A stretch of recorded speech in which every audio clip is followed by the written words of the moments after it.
My name is Teresa Goddard, and I am the lead consultant for the sensory team at the Job Accommodation Network, also known as JAN.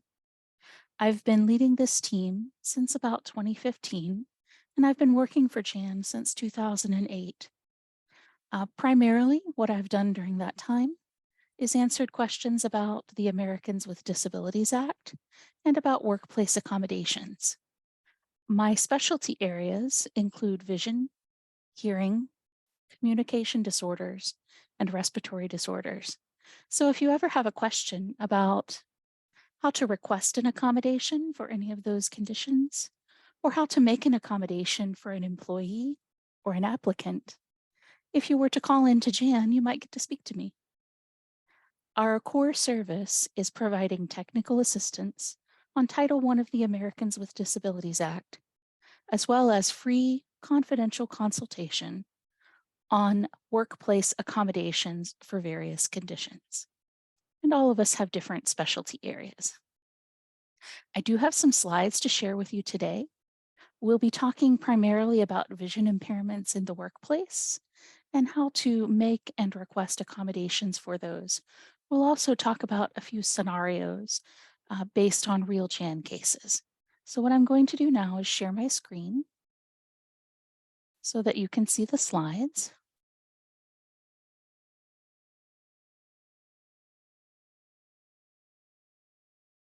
Okay, so today's title is Hiring and Working with Vision Impairment. So just to give you a brief overview of today's plan, we'll be talking a little bit about the Job Accommodation Network for those who might not be familiar. We'll talk about the term reasonable and what that term means. We'll talk a little bit about assistive technologies, as these are commonly used as part of the accommodation process. I'll talk a little bit about pre-employment in the United States and what the rules are for requesting medical information before employment begins. And we'll also talk about JAN's 6-step interactive process. At the end, I hope we'll have lots of time for questions. If you would like to put questions in the chat box, I'll try to keep an eye on it, but I'm hopeful that we can unmute at the end and have a little bit of a Q&A.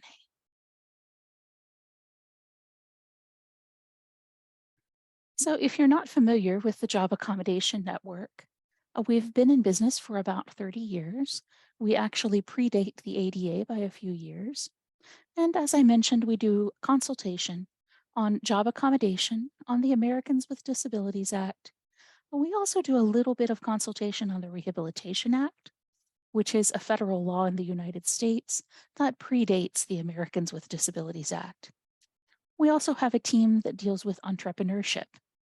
Many people with disabilities find that if they can work for themselves, they can self-accommodate to an extent. And so our entrepreneurship team assists people who are considering starting their own business or who are looking for some sort of legitimate work from home opportunity. Our consultants are experienced. Our service is free. We serve the entire United States and the territories, but we're also happy to take questions by chat and email from outside the United States. We try to be easy to use, and of course, our service is confidential. So when we talk about reasonable accommodation, a lot of people don't know the definition of this term. But in terms of the Americans with Disabilities Act, a reasonable accommodation is any change in the work environment or in the way things are usually done that results in equal employment opportunity for an individual with a disability. Examples of reasonable accommodation include making existing facilities accessible, job restructuring, which can mean taking one part of your job and letting another employee do that, or doing part of your job in a different way or a different location. Modifying work schedules is another very typical accommodation. Reassignment to a vacant position is considered an accommodation of last resort. Acquiring or modifying equipment or devices is one of the most common types of accommodation, and modifying policies as well as providing qualified readers or interpreters are other additional examples of things that are potentially reasonable accommodations according to the Equal Employment Opportunity Commission, or the EEOC. And if you would like to read more about this, you can do so in the Title I Technical Assistance Manual, which you can find on the JAN website. So, what is a request for accommodation? For example, an applicant or an employee might indicate that they need some type of an adjustment or change at work for a reason related to a medical impairment, disability, or limitation. Anytime an applicant or an employee comes to their employer or to a representative of the employer, like a supervisor, and says they need something changed for a medical reason, that's considered the start of an accommodation request. That's an example of something that the employer would be expected to follow up on as long as they're in the United States and they meet the threshold for complying with the ADA. So the threshold is that the employer should have 15 or more employees or be a government employer of any size. An employee is not required to use the words ADA or reasonable accommodation when making a request, and it doesn't have to be in writing. However, I always recommend a written request so that there's a record of what was said and when. An employee or applicant is not required to make their request at a particular time. They should make their request when it becomes apparent that they need an accommodation. And the request for an applicant can certainly be made through a recruiter or hiring manager. A request can also be made through a supervisor, a manager, a human resources person, a disability program manager, or any other appropriate person who's representing the employer. So, what is not a request? Voluntary self-identification of a disability, for example, letting your employer know that you have a vision impairment, is not a request for accommodation. It's only one part of the two-part piece that you need. You need to let an employer know that you need something changed or done differently for a medical reason. So voluntary self-identification is only half. Disability disclosure, absent a work-related barrier or a specific request, is only half of what you need. A request for workplace adjustments or access to benefits that are available to other employees without disabilities. So some examples might be a flexible schedule or telework. That's not a request for accommodation because it's not really asking for a change. It's asking for something that's available to all employees. So here's something that we're often asked at the Job Accommodation Network. Does an employer have to provide a reasonable accommodation on this slide RA that enables an applicant with a known disability to participate in the job application process? Yes, there is a duty for employers to accommodate people who are applying for jobs and have disabilities, but there are a couple of things to know. One is that the individual themselves should make the request. An employer is not required in most cases to ask if an accommodation is needed. But if the individual comes to the employer or the recruiter and says, I need an accommodation for this application process, I need this form to be in a format that I can use with my screen reader on my computer, for instance. That's a request for accommodation. But the individual should make the request on their own behalf. The employer is responsible for costs and arrangements. It's something that they are supposed to do unless it creates an undue hardship which means significant difficulty or expense.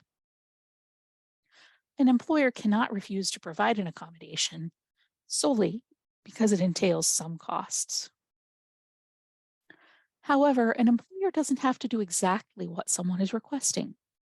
They can choose among the range of effective accommodations, so the employer has the final choice as to what they will provide. If a particular accommodation poses an undue hardship, then the employer would be expected to provide an alternative accommodation, assuming an effective one can be found. May an employer ask if a reasonable accommodation will be needed for hiring? Yes, employers may tell all candidates what the hiring process involves. For example, there'll be an interview or a job demonstration, and then ask whether accommodation will be needed for that process. A different way to handle this is to inform all candidates how to request accommodation and let the candidates decide whether and when to address this need. Both ways are okay under Title I of the ADA. There are also three different stages that an employer must figure out in order to make sure that they are complying with the rules about disability related inquiries. So, questions about someone's disability or medical condition are considered disability related inquiries. And the rules about what you can ask and cannot ask vary according to which stage you are in. At the pre offer stage, in general, employers are not permitted to ask disability related questions or ask applicants to undergo medical exams until after a conditional job offer is made. There are a few exceptions, and if you want to know more about that, you can certainly contact Jan directly and we'll talk you through it. One exception would be if a person has asked for an accommodation for the application process, the employer can ask certain follow-up questions in order to implement that request. At the post-offer stage, disability-related inquiries and medical examinations can be required if required for all candidates entering into the job category. At the employed stage, after the employee begins work, disability-related inquiries and medical examinations of employees are permitted, but only if they are job-related and consistent with business necessity. So you can't just ask anything, only those things that are job-related and consistent with business necessity. Usual inquiries involve things like safety or following up on an accommodation request. So I want to give you an example. Let's say there's a pre-employment test. So once Jan had a call about someone who was an applicant for a dog warden position. So their job was going to be to help the city manage stray dogs in the area. There was a written test that was required of the applicant, but the applicant could not pass the written test. Because of their disability, they had difficulty reading it. Applicants can ask for accommodations even for the application process. So in this particular case, a qualified reader, meaning just a person who is able to read the information on the page aloud for the person, was provided for testing. So we see here a picture of one person reading to another. There was no cost as an existing employee read the test out loud. This is a common practice. If someone requests a qualified reader, it's not always necessary to hire someone or to even contract someone. There may be somebody already in the building who can provide this service. During COVID times, when many of us started working from home, some employers also provided qualified reader assistance virtually. In other words, through screen sharing.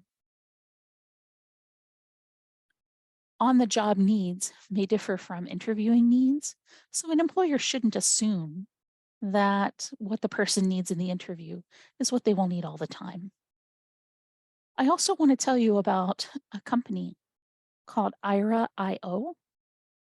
They are currently beta testing a way to provide uh, virtual sighted assistance, including qualified reader services, over a VPN via computer.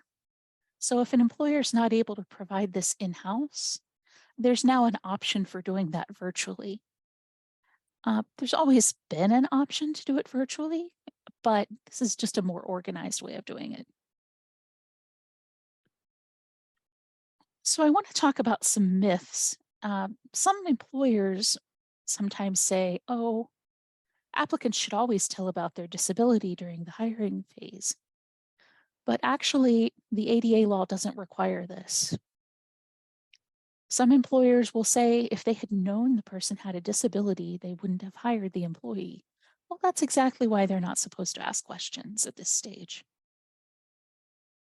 Sometimes employers may think accommodations shouldn't have been provided for an employee who didn't disclose their disability.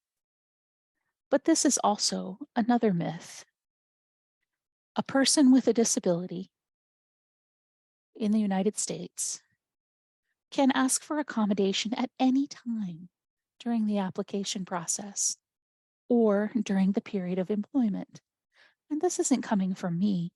These are the words of the Equal Employment Opportunity Commission. That's the federal agency in charge of enforcing Title I of the Americans with Disabilities Act, the law which protects applicants and workers with disabilities. So do we have to disclose at a specific time? No, there's a few exceptions, but generally no. You can disclose your disability when you know you need an accommodation. Generally, employers cannot ask applicants to disclose information about disability or medical impairment before making a job offer.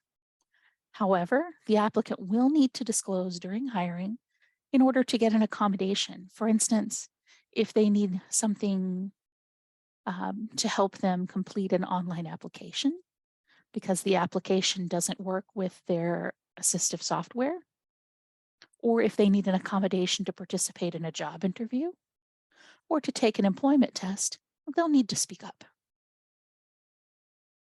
Sometimes employers are able to ask applicants to voluntarily disclose their disability for affirmative action purposes. One of the federal laws that can allow that to happen is the Rehabilitation Act, Section 503. And there's a special form that employers should use if that's the case. Next, I want to talk about the interactive process. So the interactive process is simply the process of the employee and the employer, and perhaps someone else like a doctor, working together to understand someone's need for accommodation and decide whether or not to grant their request. They may also have a discussion about other accommodation options because an employer can choose which accommodation they will provide. So what I mean is, if an employee asks for a specific software program, the employer might decide to go ahead and grant the request and buy the program. But it would be also okay for the employer to talk with the employee to see if there are any other types of software or other accommodation ideas that might work. So again, there are 6 steps, and we'll go through them one by one. Step 1 is recognizing an accommodation request. Again, there are 2 parts. You must disclose a need for a change in the workplace for a medical reason. It's good to make the request in writing so that you can document that you've made it, and it's also good for the employer to document that they have received the request. It's important for employees to know who to contact in order to make a request. In step 2, the employee or their doctor provides information and the employer gathers information in order to understand what the problem is and invite the input and suggestions of the employee and, if necessary, their doctor or other medical provider. And when I say other medical provider, in the case of someone with a vision impairment, that might be an occupational therapist or a vision rehabilitation therapist. Employers should use ADA language, and so should employees, just to be very clear. Oh, I forgot to mention, there's actually a newer type of professional working with people with vision impairment. This profession is called CATIS, CATIS. This is a professional specializing in figuring out what assistive technologies would work best for a person with a vision impairment. Sometimes an employer may request medical documentation. It doesn't have to be from a physician. It could be from another appropriate medical professional, like a vision rehabilitation therapist. In the United States, vocational rehabilitation counselors can also provide medical documentation. I always suggest that employers only collect information if they really need it. If a disability and accommodation need are obvious, employers shouldn't be asking a lot of additional follow-up questions. Step 3 is exploring the accommodation options. Employers want to keep an open mind, listen to the suggestions the employee makes. They might need to think outside the box a little bit. In other words, they may need to be creative in seeking a solution and consult with service providers. Many employers contact the Job Accommodation Network for accommodation ideas as well. A little more than half of our calls come from employers. Step 4 is choosing the accommodation. The employer should explain their decision-making process and why they have made a particular choice, and also provide some documentation. So let's talk more about vision specifically. Let's get into the real core of this presentation. Some typical accommodation ideas or accommodation tasks include reading printed materials, accessing a computer, writing and completing forms. This is really common in the application stage. Accessing a telephone, working with money, reading from an instrument or a control board, assembling pieces and parts, and also travel or commuting. Sometimes a person may have very different accommodation needs on the road than they would actually have when they're in the office or working from home. So to give you an example, I once spoke with a woman who worked for the United States federal government. And when in the office, she had assistive software. She had a little bit of assistance from a qualified reader. And she also had paths of travel throughout her facility. In other words, the employer was very careful not to let furniture protrude out into the hallway to cause a trip hazard or anything like that. But when she was traveling to a conference, she couldn't always predict what the environment would be like. So she used assistive technology. Specifically, she used a product called Ira to navigate the world on her own when she was not in the office. Now, another accommodation that the employer could have provided was to help to pay for the travel costs of someone to go with her and serve as a sighted assistant. So both of those things are possible. Some people also use devices like the OrCam, which affixes to the side of one's eyeglasses and has a little camera for reading, whether they're in the office or on the go. Some typical accommodations are to assess assistive technology needs. This is where a vision rehabilitation therapist or a CADIS might be really helpful. Sometimes people know that they're having difficulty reading from the computer, and they've tried things like adjusting the font size, but it's just not enough. If they don't know for sure what assistive technology is available to help them, then they might benefit from an assessment from a professional who can help them to figure it out. And then the employer can provide the appropriate assistive technology. Sometimes an employer might also provide information and forms in alternate formats. So for instance, a person may benefit from using an audio file to listen to some of what they need. Or the employer might provide a form in a larger print format for someone with low vision. That would be someone who can see, but they need things to be a bit bigger. A qualified reader, again, is someone who can read text out loud to the person. They don't really have to be specially trained. They just have to have speaking ability and the right vocabulary to read effectively and clearly. A scribe is someone who would write things down for the person, or if they're using a computer, type. Employers might need to modify their training methods and materials, modify policies, schedule modifications might be necessary if the person needs to take a bus or a train to work. And an employer might have to allow use of service animals and make sure that the person is included in any of her emergency evacuation plans.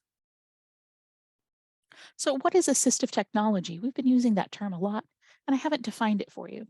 Assistive technology can mean a device or service that can be used as a tool by a person with a disability to achieve or maintain function.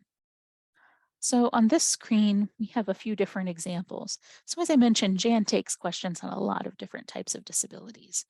So there is a lifting device in the large picture toward the edge of this screen. And this lifting device allows you to push a box or another item onto a shelf. And then this device lifts it up to the level that you need so that you can push it off again onto, say, a storage shelf. It's very helpful in preventing back injuries or for someone who may have a back or a shoulder impairment. Dragon Naturally Speaking is an example of software that lets you type by speaking. So I myself use this type of software, speech to text software, to type when I'm having difficulty with my hand, which I've had some difficulty with it for over 20 years now. The other picture on the screen is a screen magnifier of the external type. So it's affixed to your computer screen and magnifies your screen just a little bit. If someone has a mild vision impairment, they might start off by using something like this. But most people eventually start using software called screen magnification software to make everything on the screen bigger and easier to see. Or they might use screen reading software, which reads the words on the screen aloud. So this is called text to speech software, and it's the opposite of Dragon Naturally Speaking. But some people who are not touch typists will use them both together. So for instance, I once talked to a man who went through all of his life being what we call a hunt and peck typist. He would just type with two fingers and had to see the keyboard in order to type. When he began to lose his vision, he couldn't do that anymore. Now, he could have taken classes to become a touch typist, but instead he started using Dragon Naturally Speaking so that he could type on the computer using his voice. And in this way, he was able to achieve speeds of up to 90 words a minute, much faster than he had ever typed. And he was also able to use a program called JSay Pro to link that with JAWS, his screen reading software, so that the computer would both read aloud to him and allow him to type by speaking. So next I want to talk about step 5, the interactive process. Step 5, implementing the accommodation. It's very important that the employer check in with the employee to make sure that whatever they're providing actually works. If something is not effective, it doesn't meet the EEOC standard of a reasonable accommodation.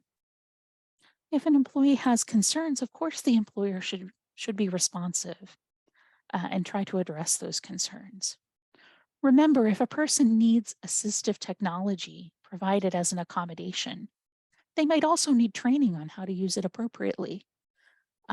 So for instance, I mentioned the man who used Dragon Naturally Speaking, JSay Pro, and JAWS together as part of an accommodation. Each of those is a very complex software program, and no one could probably pick it up and be really efficient with it without additional training. Employers should consider providing training just so that the accommodation works as well as possible. And of course, the employer can seek assistance from outside resources. The Job Accommodation Network is one. Another resource that's helpful in the United States are the state assistive technology programs. Each of the 50 states has a program whose purpose is to make sure people have access to information about assistive technology and also to provide other services. For instance, they usually have a lending library of equipment where people can go physically to a site and try different types of equipment, or even borrow one to take home for a few weeks to see if it works for them.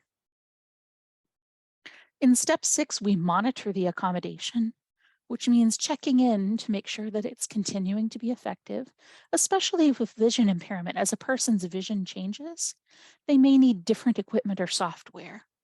So, to give you an example, I once spoke to a woman who had been using Zoom Text, a screen magnification software that makes the words on the screen bigger and easier to see. But she had reached a point where she was making everything so big that she could only fit a few words on her screen at a time. This was not efficient. She couldn't go very fast, and she was falling behind in her work because she was reading slowly due to only fitting a few words on the screen. By switching to a different program called Zoom Text Fusion, which also read the screen aloud to her, she was able to work more quickly. But she was able to still continue using Zoom Text when possible. So that's an example of where a person could change from one program to another as their vision changes over time. It's very important that the employee knows who to contact if there's an issue with their accommodation, and also for the employer to keep ongoing communication going with the employee just to make sure everything's okay and that something new isn't needed. Some additional resources that may be helpful are the EEOC's enforcement guidance, pre-employment, disability-related questions and medical examinations, the EEOC's document, job applicants and the ADA, and the Office of Disability Employment Policy, which actually funds the Job Accommodation Network and is part of the Department of Labor, has a resource called Opening Doors to All Candidates. So these are just a few publications that you may find useful. You can also find a lot of information on the JAN website.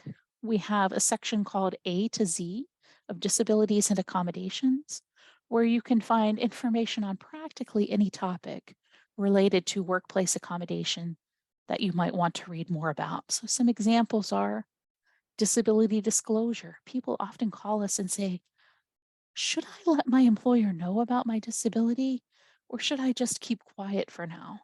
It's difficult to decide when to disclose. In fact, I never ever disclosed my disability on my first professional job because I was afraid and I didn't know exactly how. I just tried to get by as best as I could. And honestly, it would have been better if I had mentioned my disability and gotten an accommodation. We have an article on the interactive process, which tells you all about that and how to implement it. The interactive process is something that the EEOC technically doesn't require, but they do strongly recommend it. And the sample forms section is also one of the most popular sections on our website. Employers often want to develop forms to use when they are working through the interactive process and getting a little information from the employee about their needs. The ADA doesn't have official forms, but we do have some sample forms on the JAN website that employers are free to use. If you want to know more about the application stage specifically, there is an article on accommodation scenarios for the interviewing process. It's called Job Application Interview Stage Do's and Don'ts. So anyway, if you go to askjan.org and look for A to Z, you can find a wonderful library of information. Let's talk about a typical example. So this involves a massage therapist who contacted Jan. She was legally blind and she was having some difficulty getting access to printed information in the workplace, um, things that were in what we call hard copy on paper. In particular, she was having a lot of trouble with the master schedule, where all of the massage therapists in the facility kept their schedule of appointments, and it was on paper. So, a typical solution is to provide an accessible digital version. So, instead of using paper, we switch over to a computer based form. Or you could also provide a CCTV. So, here we have pictured the Prodigy desktop electronic magnifier from Humanware. Now, I know I've mentioned the names of several companies and products today. Please keep in mind Jan doesn't endorse or recommend any specific product or vendor over another, but we do have a big database of vendors and products.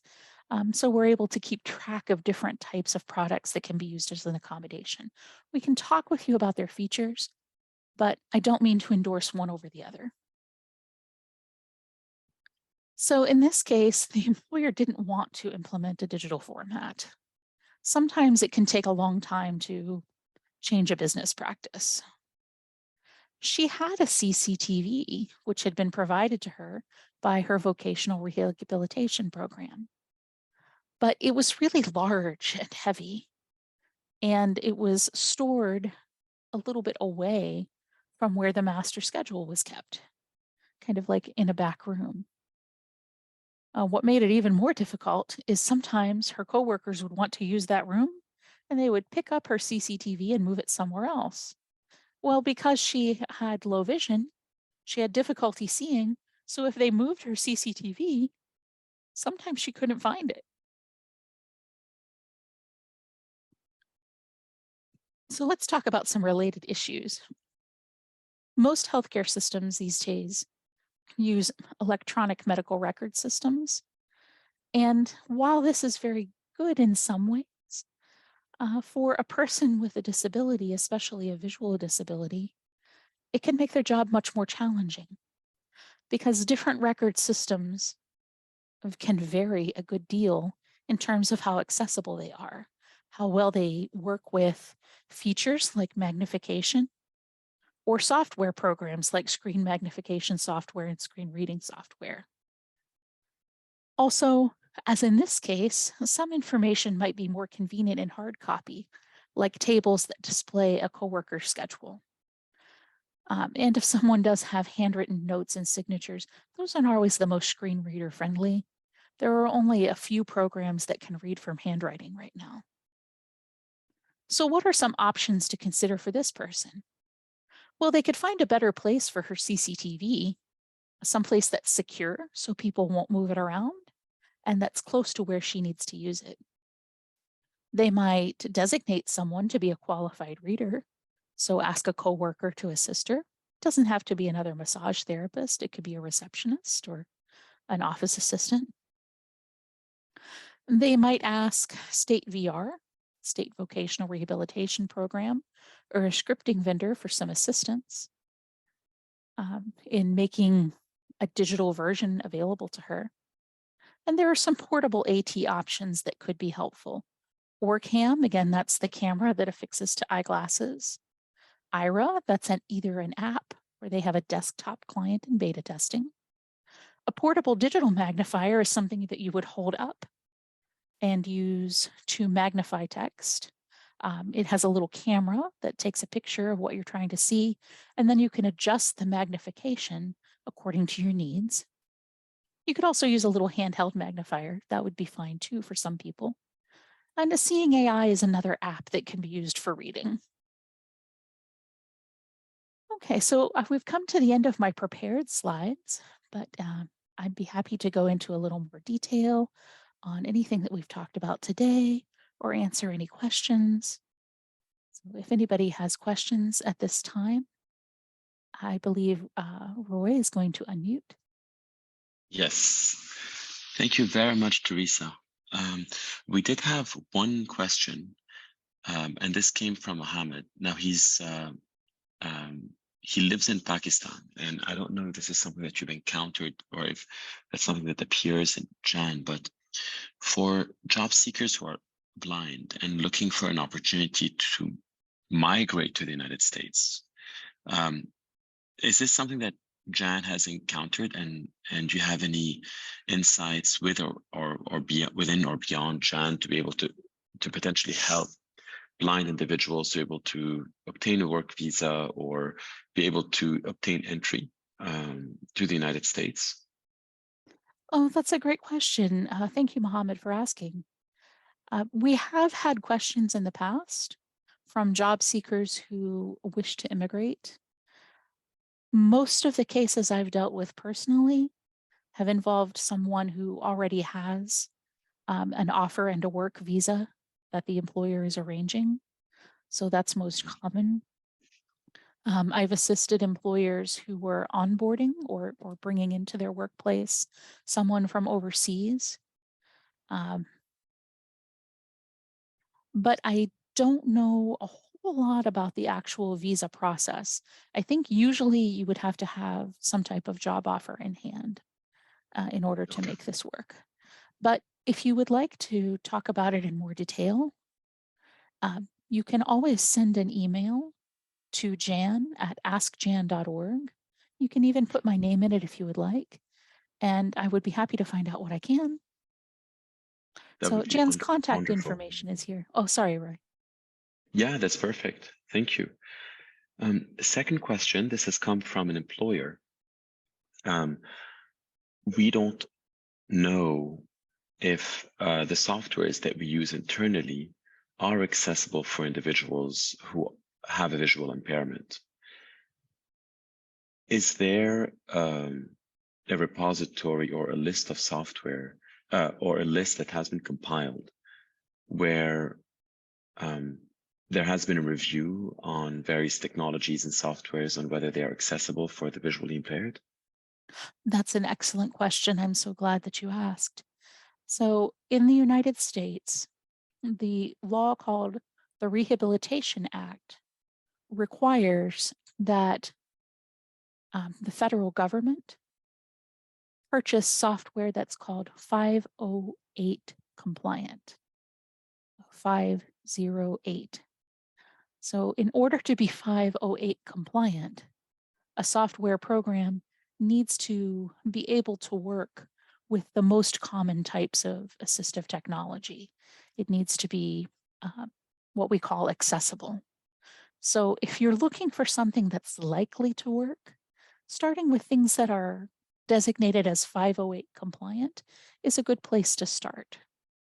Now, you might still run into like a bug, for instance, a small problem with the software that has happened because of an update. And that might need to be fixed even if you choose a 508 compliant product, but it's a good place to begin. The other thing that you can do is most of the software vendors for assistive technology provide demo copies of the software that your IT department can use for testing purposes. So you can check it out yourself if necessary. Okay, yes. Um, but do you know if maybe does the government publish a list of all softwares that are 508 compliant? I believe that the Office of Federal Contract Compliance has some information about purchasing. So there are lists that the federal government and also federal contractors in the US use to know if they're allowed to buy something or not. Mm-hmm. And so that's the list that I would use. Ooh. So Do you if know how we it's, could potentially get access to that list? I believe there is some information about it on the Office of Federal Contract Compliance page, but I don't know the exact URL. But or I'd be happy Okay. to email you afterwards with a little more information on 508. That would be amazing if you happen to have any contacts within Jan, because that's a very frequently asked question. And if the OFCCP does use a source in order to know what software they can and can't use, and this is a source that's happily made publicly available in order to encourage compliance with 508, then that would be something that's well worth communicating to the employers that we work with. Yes, I agree. Give me a little time to look through our resources, and I'll get you something as soon as possible. Beautiful. Well, thank you so much for this, Teresa. And would it be okay to send me the presentation afterwards so I could weave it into the blog post? Yes, yes, I'd be delighted. You know, Roy, I think we do have some information on 508 on the JAN website. If you would Okay. like, I could go there now and see if I can find something to screen share for you. Yes, please. Okay, I'd be happy to do that.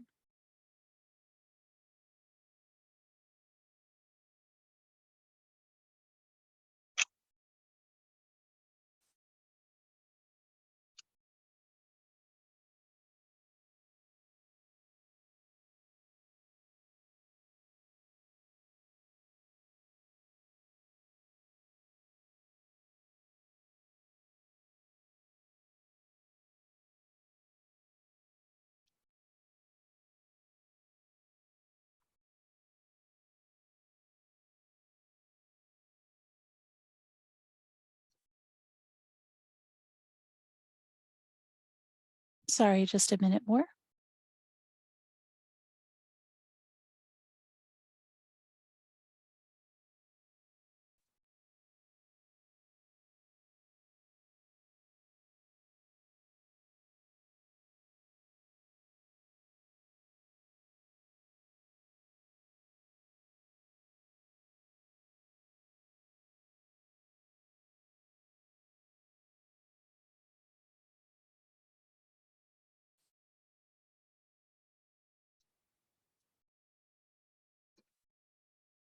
Ah, yes, found it.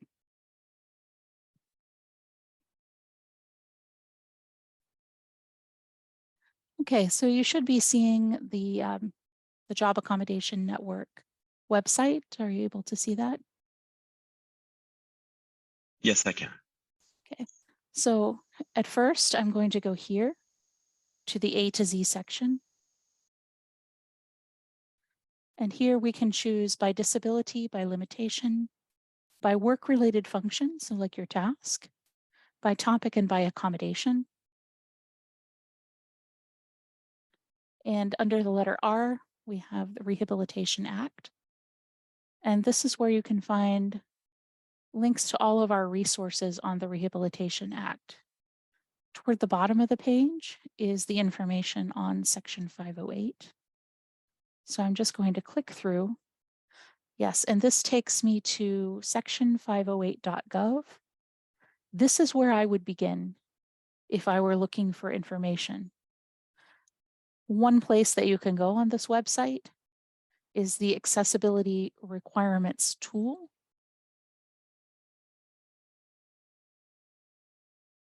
And that will take you to buyaccessible.gov. And that tells you all about the 508 standards accessibility checklist and information on how to use this tool. This is perfect. Another place that we often see people using is the micro purchases and Section 508 requirements. And you can also find additional information on accessibility in more general terms here. So they have information on how to do everything that you would want for an accessible document, how to make a Word document accessible, a PDF, a PowerPoint, etc. So this website is a good place to start. But if this doesn't meet someone's needs and they need more detail, they can always contact Jan. We're happy to talk to anyone at any time. Most of our international inquiries come in by email rather than by phone. It's cheaper. We're not able to return international phone calls, but we're happy to use online chat or email to communicate. Perfect. Thank you so much. So I'll definitely look into that. And if it's possible, if you happen to have any connections at either of these organizations, or the OFCCP list would be amazing, or um, the that resource, like any contact there, just to see if ultimately we can find a list or we can publish. Like, not to say that others aren't, but we know that these are 508 compliant. And this way, employers can come in and then favor those softwares, and then at the same time, raise the stature of the 508 compliance. Yes, that would be very good. So we don't have too much information on OFCCP on our website specifically.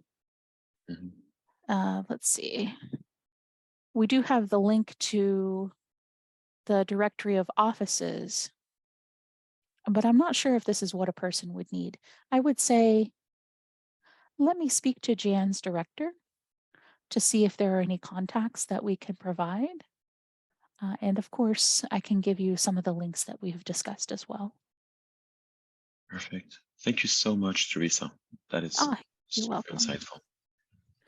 And then if you want to know more about accommodations for vision, we have a page on low vision that talks about some of the common diseases of the eye and other vision conditions, as well as a variety of accommodation ideas.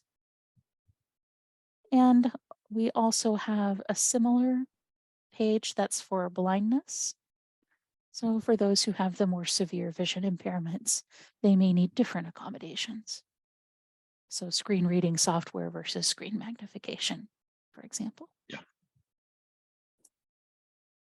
Thank you. Oh, you're welcome. Is there anything else that I can do for you today? I think that was amazing.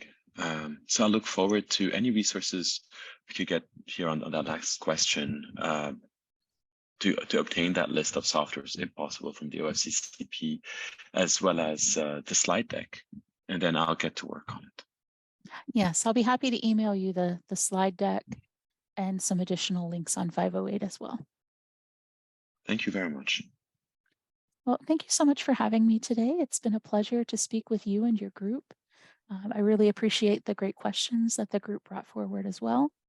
And if anybody has additional questions, of course, they can contact the Job Accommodation Network. My name's Teresa Goddard. I'm the only Teresa there. But of course, we have a lot of other consultants that would be happy to speak with you as well. Thank you so much. Thank you.